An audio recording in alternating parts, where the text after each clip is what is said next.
2 heures du matin, en Haute-Saône. Les gendarmes de Lure doivent intervenir de toute urgence. Un braquage vient tout juste d'avoir lieu.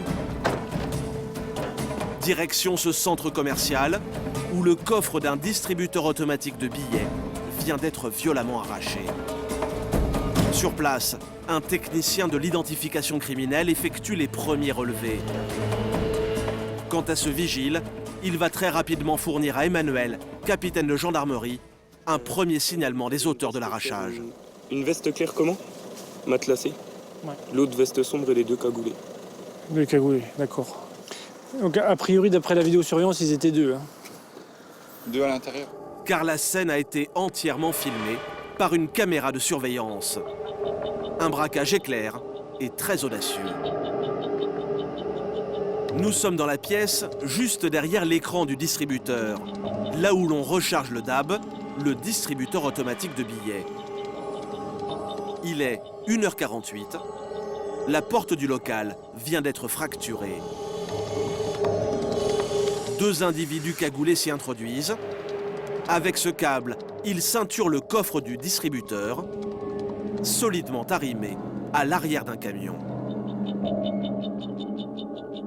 À peine 1 minute plus tard, le puissant véhicule va démarrer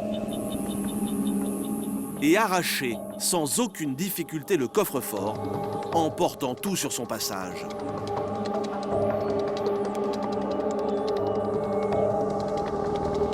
La piste est toute simple à suivre, car sur la route, le coffre a laissé de nombreuses traces. Les gendarmes vont le retrouver 500 mètres plus loin.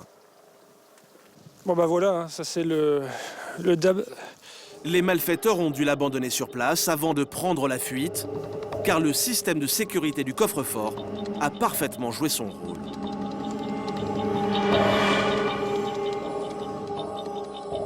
C'est le liquide de marquage des billets. Voilà, ça c'est l'encre des billets. Au moindre choc, une encre indélébile se répand dans le coffre afin de marquer tous les billets. Pour les braqueurs, ils n'ont donc plus aucune valeur. Voilà pourquoi ils ont abandonné leur butin en route. Le marquage a fonctionné. Et les billets devraient être inutilisables. Un peu plus loin, le camion dont les malfaiteurs se sont servis avant de l'abandonner. Un camion-benne de la ville, volé juste avant l'arrachage du DAB. Oui, enfin en tout cas, il est rempli d'extincteurs. Ouais, bon. Pour essayer de faire disparaître leurs traces, les voleurs ont aspergé la cabine de mousse. Pour effacer les traces papillaires et puis tout ce qui est aussi ADN. Cette fois-ci, l'opération commando des malfaiteurs aura tourné court. Ils repartiront sans leur butin et avec les gendarmes à leur trousse. Dans les petits villages de France, la délinquance progresse et la riposte s'organise. Loin des grandes villes, on pourrait croire les gendarmes éloignés du crime et du danger. Et pourtant, même à la campagne, le risque est omniprésent. Chacun a son gilet pare-balles, mesures de sécurité habituelles. À Luxeuil, 7000 habitants, nous suivrons Thierry et la brigade de recherche dans leur lutte contre la drogue. Gendarmerie! Gendarmerie!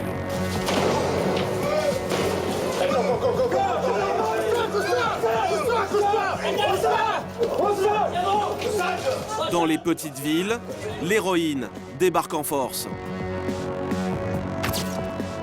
Vous êtes héroïnomane? Un petit peu de temps en temps, c'est tout. De temps en temps, vous tapez dedans?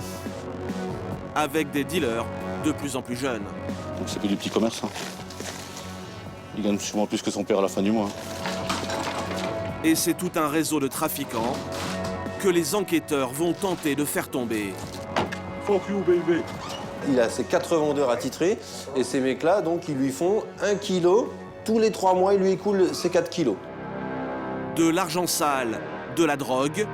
En Franche-Comté, les gendarmes sont sur tous les fronts. Et c'est même un meurtre sordide que les enquêteurs de la gendarmerie vont découvrir. Donc le corps se trouve dans la pièce de gauche. Là. Un mystère de taille que les gendarmes vont tout faire pour résoudre. C'est pas normal que tout soit cassé. Il peut y avoir une bagarre et puis que ce soit pas la bagarre qui a entraîné la mort. En immersion, nous découvrirons les méthodes de travail des hommes de la brigade de recherche de Lure. Voilà, il se sauve. Derrière lui, il jette des objets pour s'enfuir. Il est rattrapé par un éventuel agresseur, qui le rattrape ici, qui lui donne un nouveau coup. C'est toujours en place. Stupéfiant à ciel ouvert, Donc voilà nos plants de cannabis. crime et trafic surprenant, enquête dans les coulisses de la gendarmerie de campagne.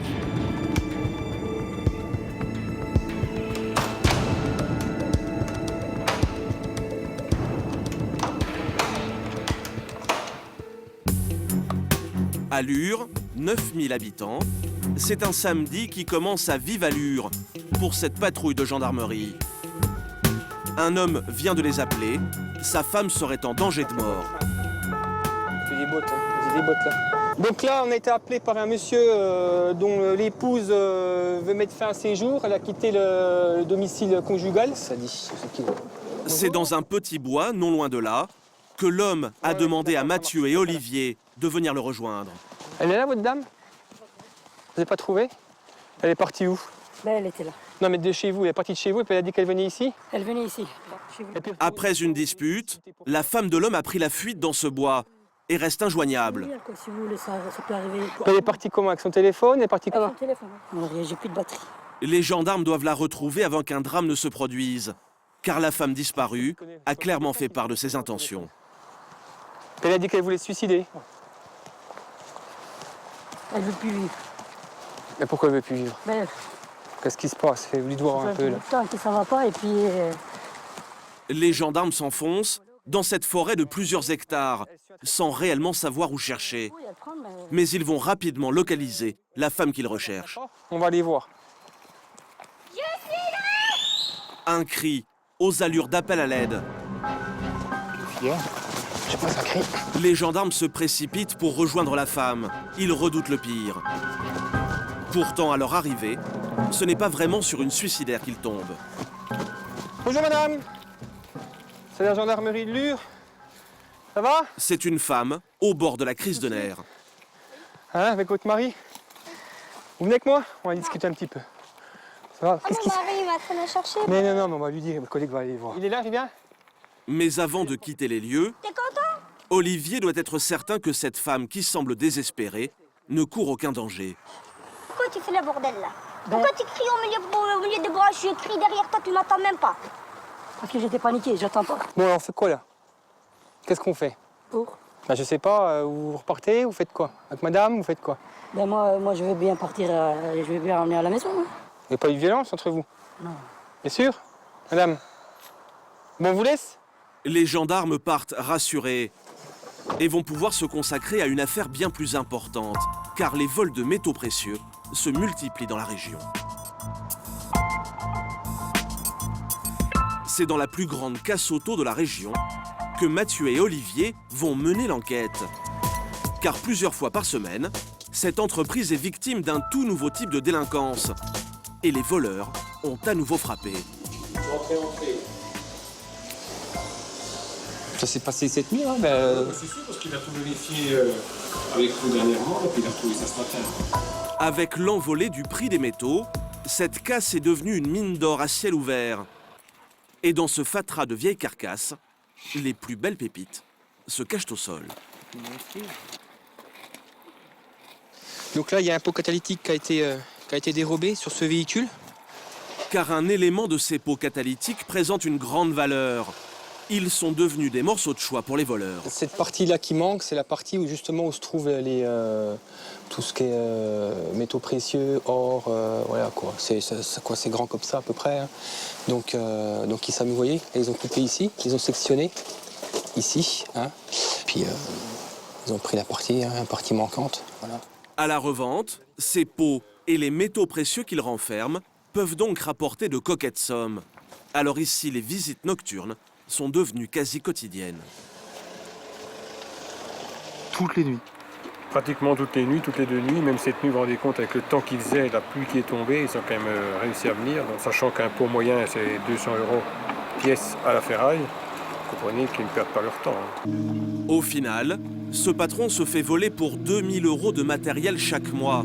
Sur 5 ans, il estime son préjudice à près de 100 000 €. Mais difficile de prendre les voleurs sur le fait.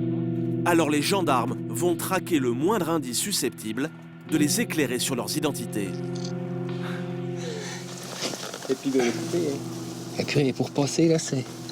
Et tout le monde n'est pas à même de se glisser sous une voiture pour lui scier le pot. Là, il y a une hauteur de 24 cm.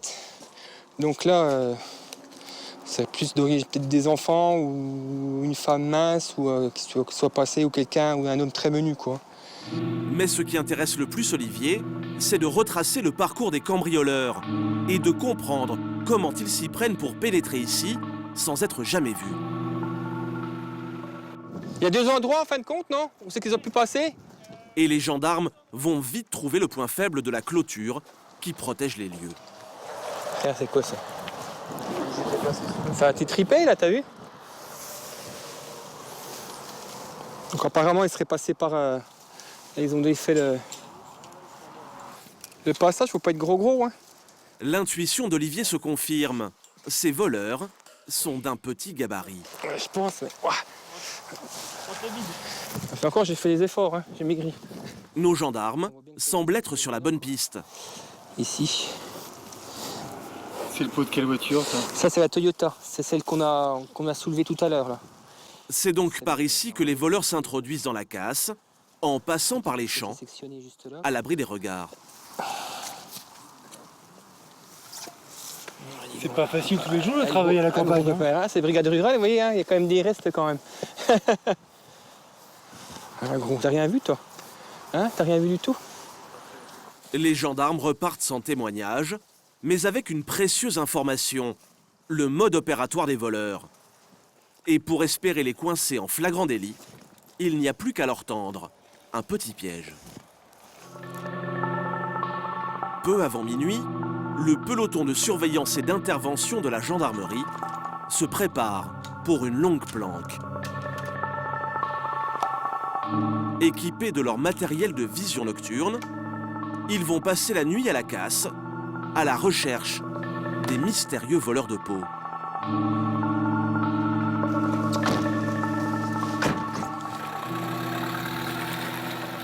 Bon, là, il est minuit et quart, on va rester 3h30, 3 bonnes heures et demie, on va rester jusqu'à 4h du matin.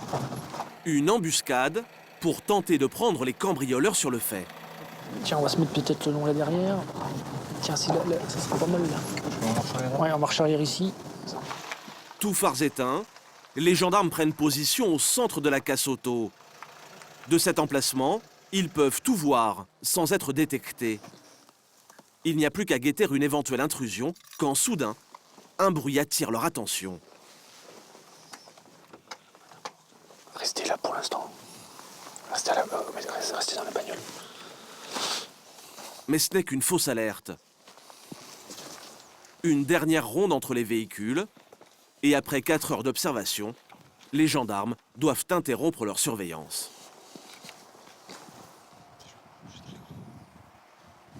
Ok, bon, je crois que pour cette nuit, ça ira.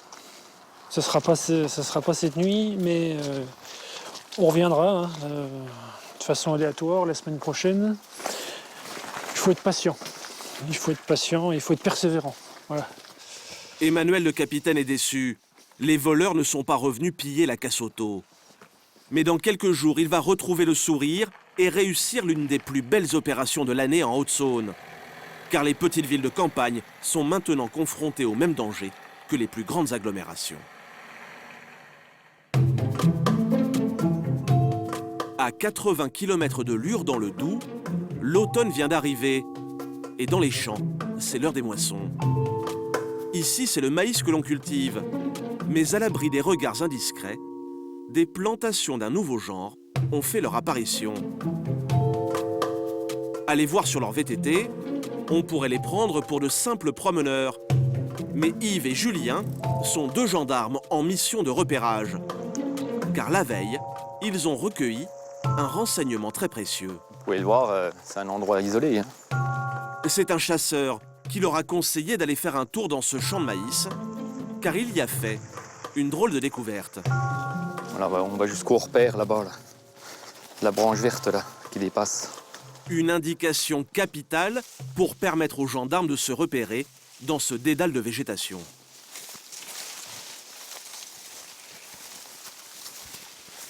Vous voyez, on voit qu'il y a un chemin qui est pratiqué à travers les plants de maïs. Oh, c'est foncé quand même. Ouais, c'est pour ça que c'est vraiment indétectable, quoi. Il y a quand même pas mal de plants qui sont couchés, quoi, de maïs. Le paysan n'est pas trop content, quoi. Un paysan, loin de se douter qu'il n'y a pas que du maïs qui pousse sur ces terres.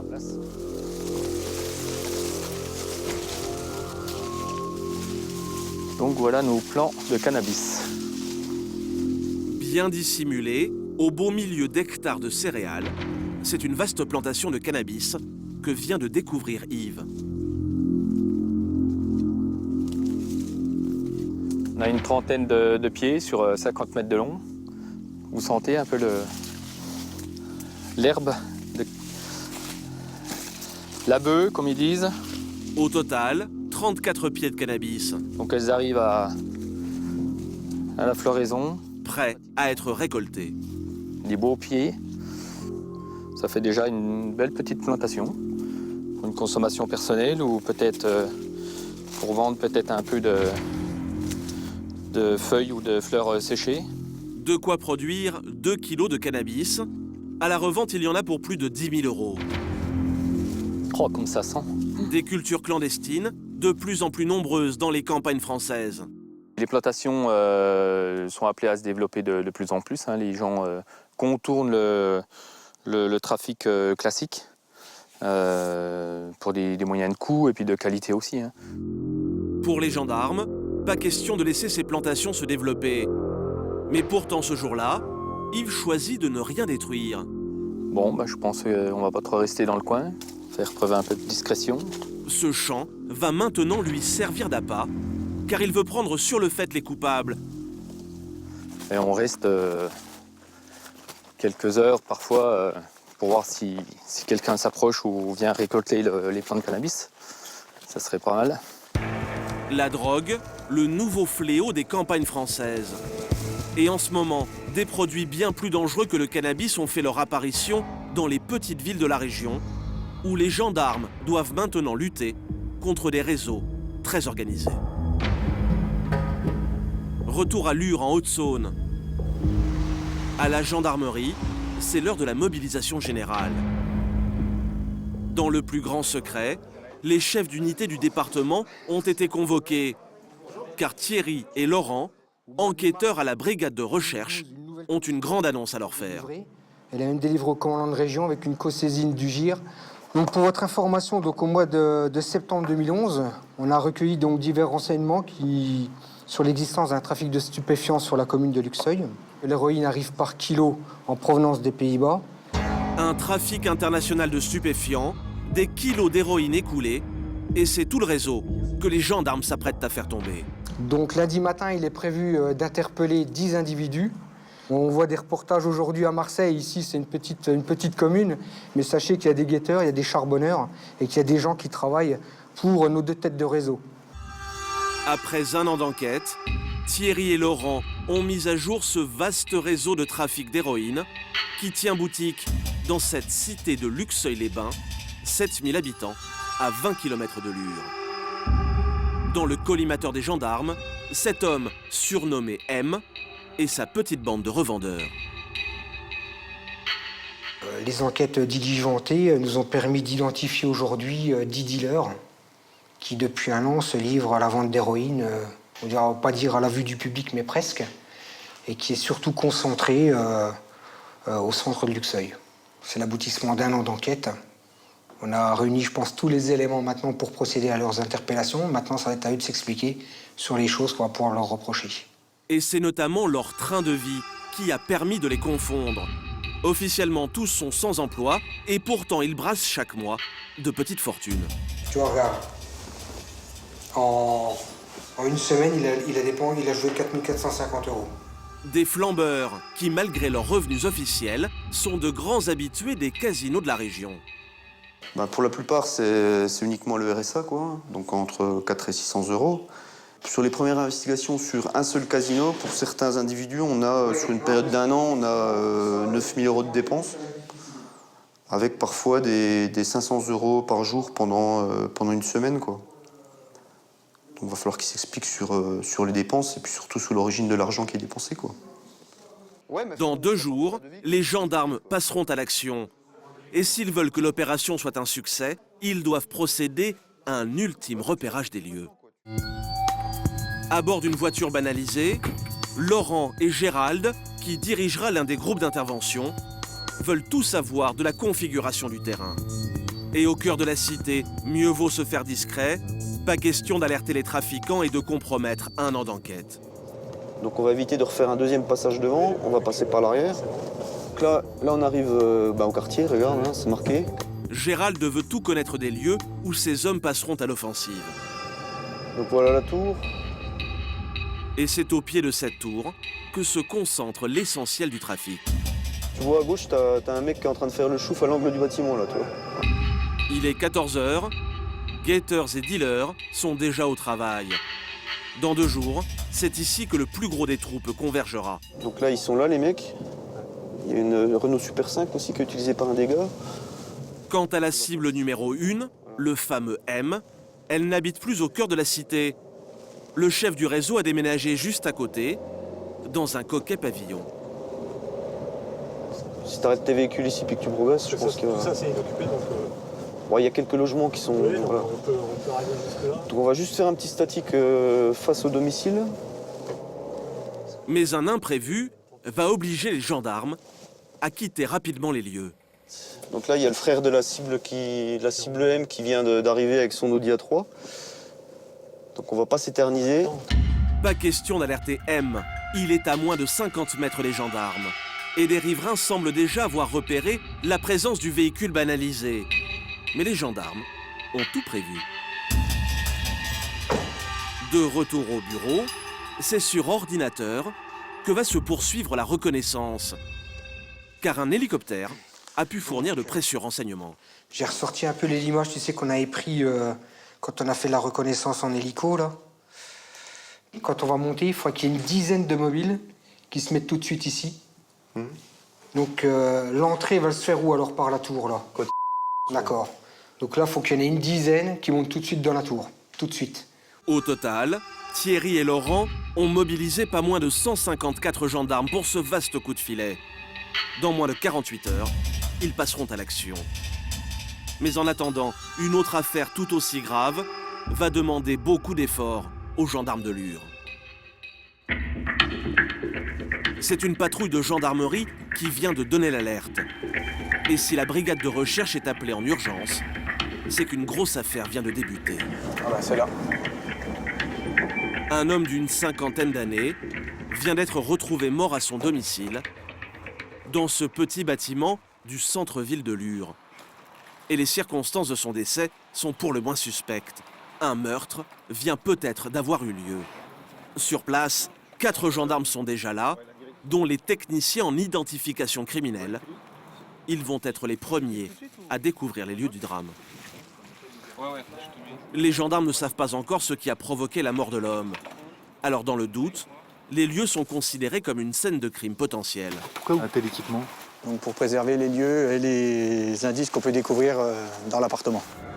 En combinaison stérile, les gendarmes entament leur progression. Attention à la tête. Les gendarmes avancent au ralenti. Donc le corps se trouve dans la pièce de gauche. Ils ne doivent pas compromettre d'éventuels indices. On va contourner le long du mur, là. D'accord. Contourner à droite, pour éviter d'aller marcher sur les objets. D'accord. C'est dans le salon que l'homme a été retrouvé. Il y a pas mal de bordel. Cela fait 3 jours qu'il repose là. Il y a beaucoup de choses qui sont renversées, qui sont cassées au sol. Le corps présente visiblement des blessures à la tête. Il y a un peu de sang partout, notamment devant le canapé. Pour les gendarmes, c'est peut-être au cours d'une bagarre que l'homme aurait trouvé la mort. Ce serait donc un homicide.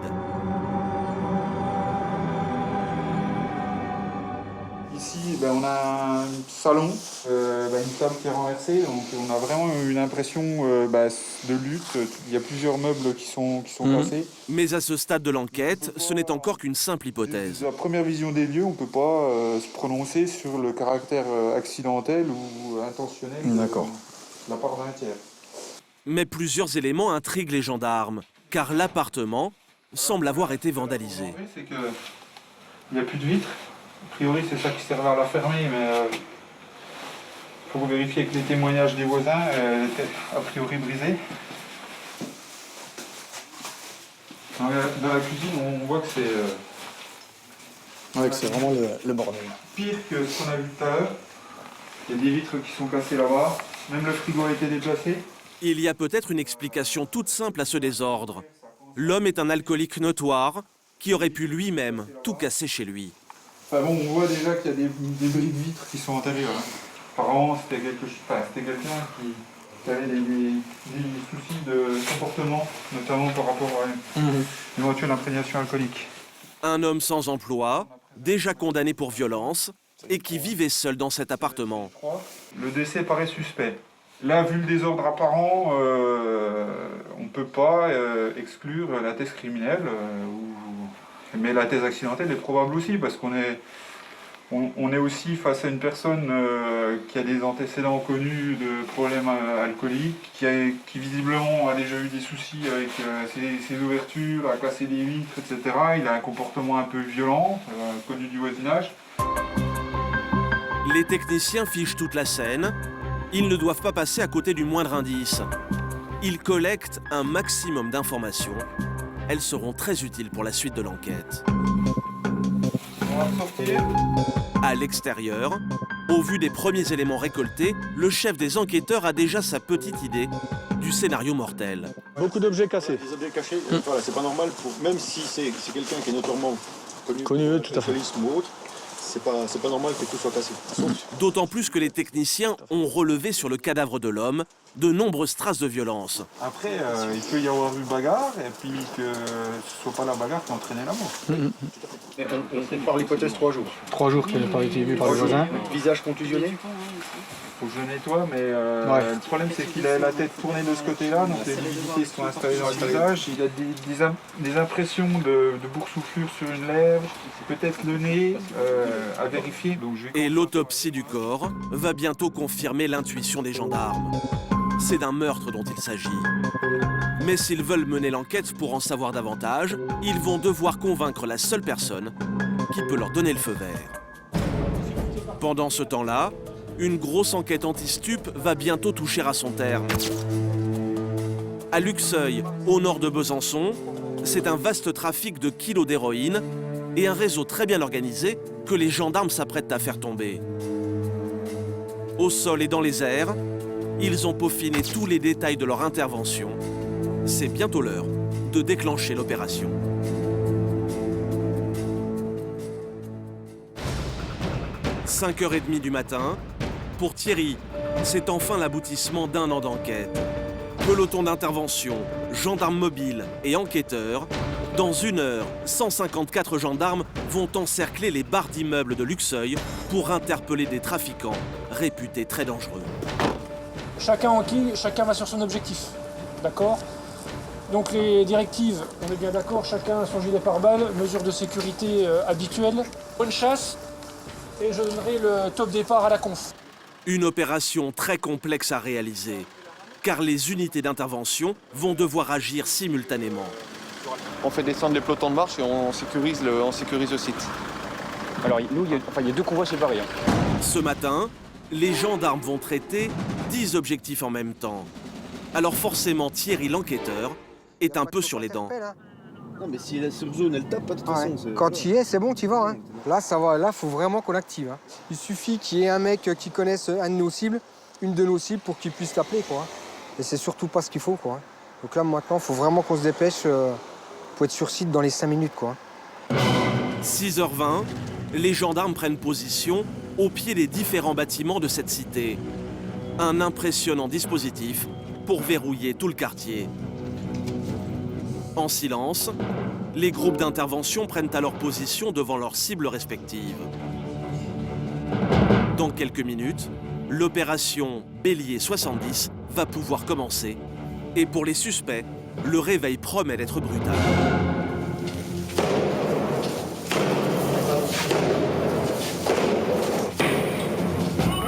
Gendarmerie! Gendarmerie! Dans ce premier appartement, une femme apeurée et son enfant. Le membre présumé du réseau, lui, ne bronche pas. Il sait qu'il ne peut rien faire. Votre nom? Votre nom, monsieur? Il joue pourtant les étonnés et ne semble pas comprendre ce que les gendarmes font chez lui. On va s'expliquer, monsieur. Bougez pas. Qu'est-ce qui se passe là? On va vous expliquer, vous êtes en garde à vue pour trafic de stupes. Au même moment, dans un autre bâtiment, même scénario.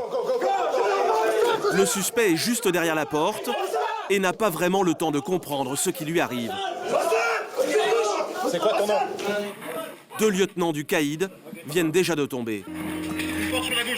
Et c'est au tour de leur chef, le fameux M, chez qui les gendarmes sont en train de progresser. Sagement assis, le voilà. Déjà arrêté plusieurs fois pour trafic de stupes, il n'oppose aucune résistance. Et ce qui l'agace le plus, ce n'est pas l'intervention des gendarmes, mais les récriminations de sa maman, chez qui il vit. Maman, elle m'a attrapé, je dirai plus de suite, arrête de speeder là! Leur suspect arrêté, les gendarmes vont maintenant se consacrer à la fouille du domicile de l'homme, qui dit n'avoir rien à se reprocher. J'ai la lumière quelque part de... Mes parents sont complets, c'est pas, il n'y a rien du tout. Oui, non, mais bon, on fait notre job, monsieur, c'est tout. Après, il n'y a pas de souci, vous inquiétez pas. À l'aide d'un chien, une perquisition minutieuse est alors lancée. Les gendarmes sont à la recherche d'héroïne, d'argent et même d'armes. Trouver des preuves pour définitivement confondre le suspect, qui a l'air très serein.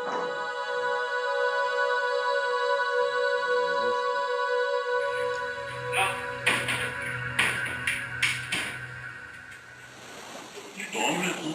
T'as encore 20 pièces, hein? On va les faire, hein? Ça va faire. Pendant 3 heures, les gendarmes vont inspecter les moindres recoins du pavillon, mais sans succès. Le suspect, lui, semble un peu s'ennuyer, mais il ne sait pas encore que les gendarmes vont finir par le coincer.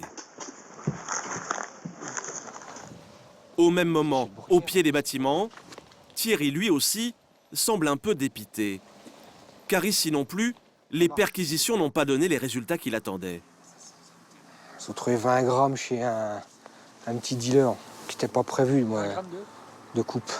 20 grammes d'héroïne déjà coupée, pas vraiment la prise de l'année. Alors les enquêteurs vont passer à la vitesse supérieure. Chaque étage et toutes les parties communes des immeubles vont être minutieusement inspectées.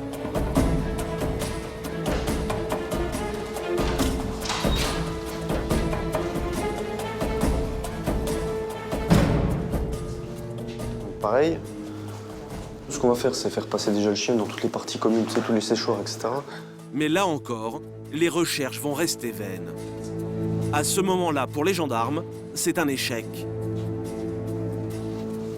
Mais au lever du jour, Thierry va enfin avoir la bonne nouvelle qu'il attend depuis des heures.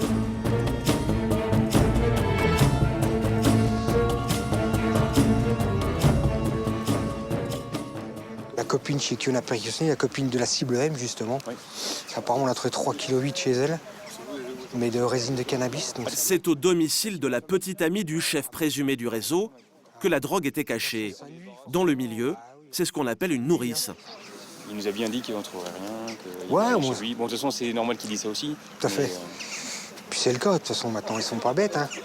C'est pour ça qu'ils ont des gonzesses comme ça qui font les nourrices, hein, tout simplement. Hein. Il reste aux gendarmes une dernière perquisition à mener.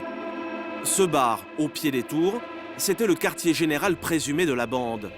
Un café où les différents acteurs de ce trafic de stupéfiants passaient souvent leur soirée à régler leurs affaires. Là, en fait, c'est un endroit où il y a eu des transactions de stupéfiants. Et donc, on vient faire une perquisition dans le cadre de ce trafic. Et c'est aussi l'endroit où se passent aussi certaines parties clandestines. Donc pour nous, c'était important qu'on fasse sa perquisition dans cet établissement. Voilà pourquoi les enquêteurs ont arrêté le gérant du café. Sa brasserie est suspectée d'avoir fait office de tripot, un casino clandestin à la campagne. Et ce sont des jeux de cartes par centaines que les gendarmes vont découvrir, avec tout le matériel, pour organiser les paris.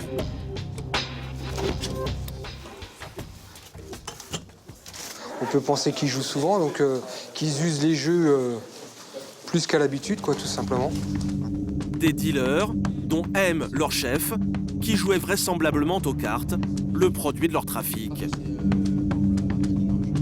Pour le bar, c'est rideau, mais toujours pas la moindre trace d'héroïne. Alors il reste aux gendarmes une dernière carte à jouer.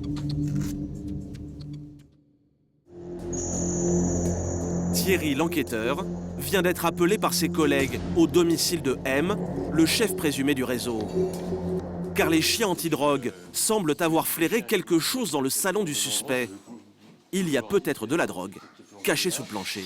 Ouais, effectivement, l'odeur, elle peut se diffuser, justement, là. Elle peut se diffuser. Puis le mec, il est pas serein, quoi. Hein. Ouais. Il s'est un peu foutu de nous au début, quand on a commencé à attaquer le plancher, c'était pas bon, quoi. Hein. Si les gendarmes veulent en avoir le cœur net, pas le choix. Ils doivent enlever tout le plancher. Bon, je vais appeler la juge. Et seule la juge d'instruction en charge de l'affaire a le pouvoir de prendre cette décision. Il y a à peu près 30 mètres carrés, à mon avis, à casser, quoi. La juge va donner son feu vert. Bon, très bien. Merci, à tout à l'heure, au revoir. Les gendarmes vont bientôt savoir si l'héroïne qu'ils cherchent tant est ou non cachée, juste sous leurs pieds. Déception, cette fois encore, les recherches ne donnent rien. Mais les enquêteurs en sont convaincus, si le chien a marqué l'arrêt, c'est que de la drogue est bien passée par là. Mais les gendarmes ne repartiront pas les mains vides du domicile de M. Sa voiture est saisie, il devra expliquer aux enquêteurs comment il a pu se la payer malgré ses faibles revenus. Et les gendarmes lui réservent une autre surprise. L'arrestation de sa petite amie, chez qui les gendarmes ont saisi près de 4 kilos de cannabis. De quoi pousser M dans ses derniers retranchements et peut-être lui faire avouer son éventuelle implication. Je sais pas, il sait pas qu'on a interpellé sa copine. Dessus, il découvrira dans 2 jours, ou 3. Mais pour l'instant, le but c'est qu'il se pose plein de questions surtout. Puis que l'anxiété monte. Le chef présumé du réseau va devoir répondre aux nombreuses questions des gendarmes. Comme ses complices, il va passer 96 heures en garde à vue. Ouais, c'est ça. Fuck you, baby. C'est la règle en matière de stupéfiants. Non loin de là, cela fait maintenant 4 jours que les enquêteurs de la brigade de recherche de Lure ont fait cette sinistre découverte. Le corps d'un homme gisant au sol de son appartement, où tout semble avoir été renversé. Les gendarmes en sont convaincus, c'est bien d'un meurtre sordide dont il s'agit, mais s'ils veulent poursuivre leur enquête, ils vont devoir prouver que ce décès n'a rien d'accidentel.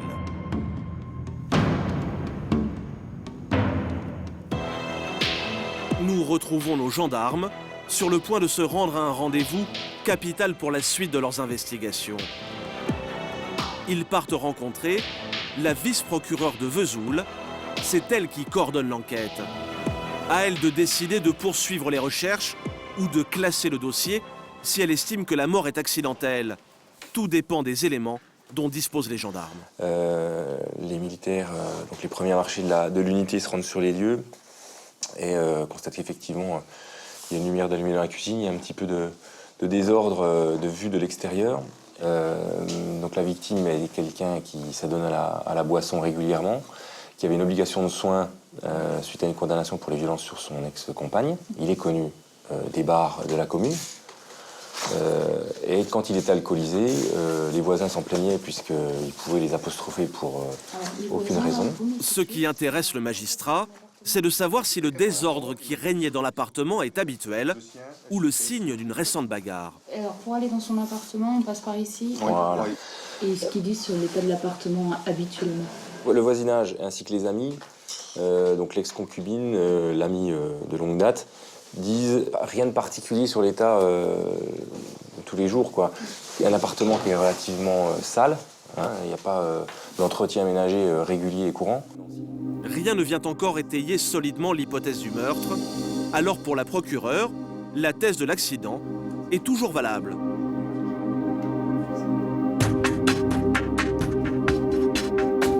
Mais les gendarmes n'ont pas encore abattu toutes leurs cartes, car ils disposent aussi de témoignages très troublants. Il y a une dame, Madame, qui dit avoir entendu mercredi 10, entre 20h et 21h, une dispute plutôt entre deux personnes à l'extérieur du logement de mais elle n'a vu personne depuis chez elle. Une bagarre qui aurait pu se poursuivre au domicile de l'homme, et l'autopsie du corps vient appuyer cette hypothèse. Cette maison, le bâtiment est là, donc c'est cette maison-là. Oui, en fait, les conclusions du médecin légiste, donc, ils partent que sur, en fait, il est décédé suite à un étouffement. Donc, ça remonte un vomissement par la trachée artère, donc, principalement des aliments retrouvés dans le poumon droit. Et donc, lui, il penche plutôt pour cette hypothèse. Donc, a priori, on est sur une mort violente. Avec ou sans l'intervention d'un tiers. Toutes les blessures qu'il a ont pu être occasionnées par un tiers, ou il a pu se les faire lui-même par des chutes répétées. Mais l'étude du corps a révélé des blessures que l'homme aurait difficilement pu s'infliger lui-même. Les côtes, en fait, elles sont brisées sur le côté et elles viennent se chevaucher comme ça, en fait. Il y a un phénomène de chevauchement, donc il a fallu qu'il y ait un écrasement important au niveau de la cage thoracique pour que les côtes se déplacent comme ça. Les coups portés, puisqu'en fait, on est vraiment sur un phénomène de coups portés. Après, ce qu'on a pu en voir, en déduire et en discuter avec les techniciens qui ont fait les constatations. Un inconnu pourrait donc être à l'origine du décès. La thèse du meurtre ne peut plus être écartée. Au moment, il faut qu'on parte sur l'hypothèse la plus haute. Les gendarmes obtiennent le feu vert pour continuer l'enquête. Ils vont pouvoir employer les grands moyens. Il y aura de l'ADN, il y aura des empreintes, il y aura de la téléphonie. Donc je pense qu'on sera plus à même, en plus accompagné d'environnement, parce qu'on va quand même travailler sur des environnements, des individus qui peuvent nous intéresser. Donc voilà, je pense qu'à plus long terme, on sera capable de pouvoir dire, voilà, on cible tel individu pour ça, ça, ça, et à l'issue d'une garde à vue. Mais avant d'interpeller un éventuel meurtrier, les enquêteurs doivent tout d'abord comprendre ce qui a bien pu se passer dans l'appartement de la victime. À la gendarmerie, une équipe d'enquêteurs est maintenant dédiée à l'élucidation de cette mystérieuse affaire. Et les militaires travaillent sur un document très précieux qui va leur permettre de remonter le temps et de revivre les derniers instants de la victime. C'est le plan du domicile de l'homme, où les techniciens de la gendarmerie ont renseigné toutes les traces de sang relevées dans l'appartement. Au niveau des taches de sang, il y a 3 taches qui sont relativement importantes. Leur emplacement et leur taille permettent aux enquêteurs de se faire une idée du mortel scénario. Et c'est bien la thèse d'un meurtre qu'ils semblent privilégier. On prend un coup dans la cuisine. Un coup dans la cuisine, on fait la figure, pas piscine. La première tache de sang. Une bagarre aurait éclaté dans la cuisine. Voilà pourquoi les enquêteurs y ont trouvé un tel désordre. Puis la victime aurait tenté d'échapper à son agresseur. Il se sauve dans la salle à manger. À ce moment-là, il tousse du sang qui est projeté sur le mur. Voilà, il se sauve. Derrière lui, il jette des objets pour s'enfuir. Il est rattrapé par un éventuel agresseur, qu'il rattrape ici, qui lui donne un nouveau coup. À nouveau, la victime aurait voulu fuir, renversant tout sur son passage. Il crache du sang et il s'enfuit. Rattrapé par son agresseur ici, son ou ses agresseurs, voilà. C'est le scénario sur lequel moi je vais travailler. Là, il crache à nouveau du sang contre le mur, et ainsi de suite. On le retrouve ici. L'homme s'effondrera sur le sol, où les gendarmes le retrouveront. Quelques semaines plus tard, les enquêteurs en sont convaincus, c'est une vengeance qui aurait motivé le meurtre. Des suspects potentiels ont déjà été identifiés. L'affaire du trafic d'héroïne à Luxeuil, elle, va bientôt connaître son dénouement. Après 1 an de travail, Thierry tient enfin ses suspects. Avec ses collègues, Ils disposent maintenant de 96 heures de garde à vue pour confondre les membres présumés du groupe de dealers et surtout leur chef, le fameux M. Pas question que les suspects puissent communiquer entre eux, alors les auditions ont lieu simultanément.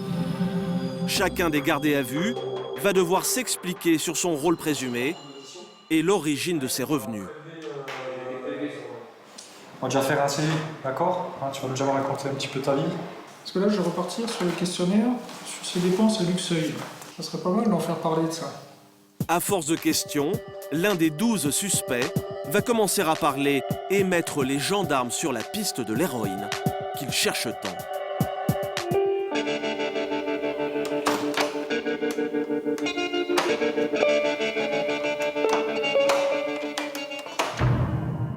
Le lendemain, à quelques kilomètres de Luxeuil, les gendarmes se rendent au domicile d'un homme qui, jusque-là, est passé entre les mailles du filet. Il semblerait pourtant qu'il fasse partie des plus gros dealers de la région. Il est 9 h, la perquisition va commencer. La gendarmerie, ouvrez! Vous ouvrez, c'est la gendarmerie! Personne ne répond. Mais à l'étage, un volet se lève. Il y a bien quelqu'un dans la maison. Ce que les gendarmes redoutent, c'est que leur suspect fasse disparaître toute sa marchandise avant l'interpellation. Vous ouvrez? Alors ils vont hausser le ton. Sinon on va péter la porte! Mais pas le temps d'employer les grands moyens. Alors c'est par le garage que les gendarmes vont réussir à pénétrer dans la maison.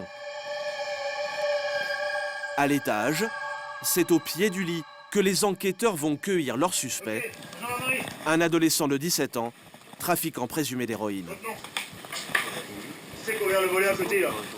Qui c'est qui a ouvert le volet à côté, je vous demande? Ouais. Vous prenez pour un âne, en plus? Au même moment, un gendarme file aux toilettes pour vérifier si le suspect n'a pas tenté de se débarrasser de la drogue. Allez, debout, vous tournez. Cartez les bras, cartez les bras. Vous mettez ça dans les poches? Ok. Vous êtes héroïnomane? Un petit peu de temps en temps, c'est tout. De temps en temps, vous tapez dedans? Un adolescent héroïnomane qui, pour financer sa consommation, se serait lancé dans le trafic de drogue.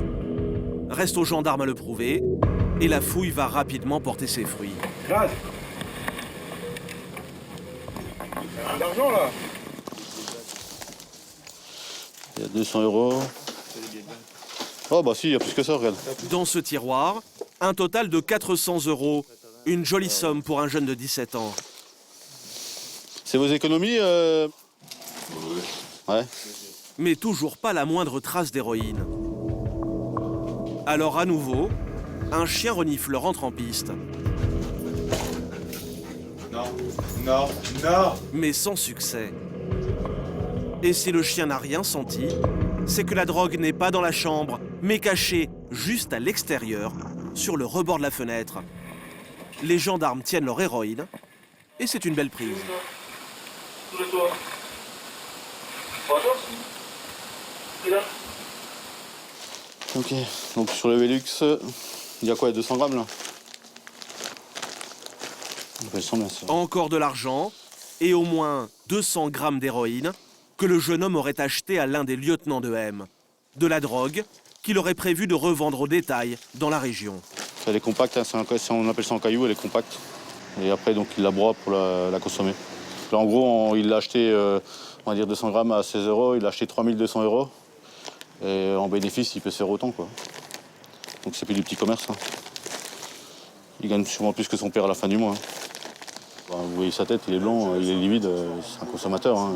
Donc en plus, il faut quand même qu'il se fournisse, lui. Donc il faut qu'il trouve de l'argent pour sa consommation, donc il vend, hein, il n'a pas le choix. Les gendarmes ont enfin la preuve matérielle qui leur manquait. L'étau se resserre autour des membres du réseau et surtout de son chef. M va bientôt sortir du silence.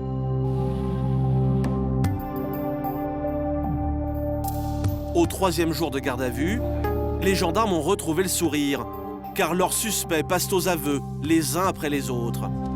Et Thierry va enfin avoir la nouvelle qu'il attend depuis des heures. M, leur cible principale, a lui aussi fini par tout raconter et dévoiler les dessous d'un business qui lui a rapporté de jolies sommes. La conclusion de notre truc là. Hein, ouais, comme ça je remplis mon tableau en même temps. donc il a ses 4 vendeurs attitrés et ces mecs-là, donc ils lui font 1 kilo. Tous les 3 mois, il lui écoule ses 4 kilos, d'accord? Donc il sait que sur sa période de 3 mois, il peut assurer l'écoulement d'1 kilo pour un des 4 mecs. Et à chaque fois, il a ce qu'il faut dans les temps. D'accord. Plus d'1 kilo d'héroïne vendue par mois. De la drogue que M allait lui-même chercher en voiture aux Pays-Bas avant de la revendre au prix fort. Et il l'achète à 6, Donc 7. il l'achète à 7, achète 7 € le kilo, revend à 15, il a son bénéfice de 8 000 € par kilo, quoi. Donc en faisant un calcul... Au final, c'est une petite fortune que M aurait amassée très rapidement. Réalisé, en bénéfice, il approche les 200 000 € de bénéfices sur la période 2010-2012. M et ses complices sont maintenant sous les verrous. Ils risquent chacun 10 ans de réclusion criminelle et une amende pouvant atteindre les 7,5 millions d'euros. Près de 4 kilos de cannabis, 15 000 € en liquide et 250 grammes d'héroïne, les gendarmes de Haute-Saône viennent de réaliser leur plus belle affaire de l'année. Loin des grandes villes, à la campagne, un réseau de trafiquants internationaux vient d'être démantelé.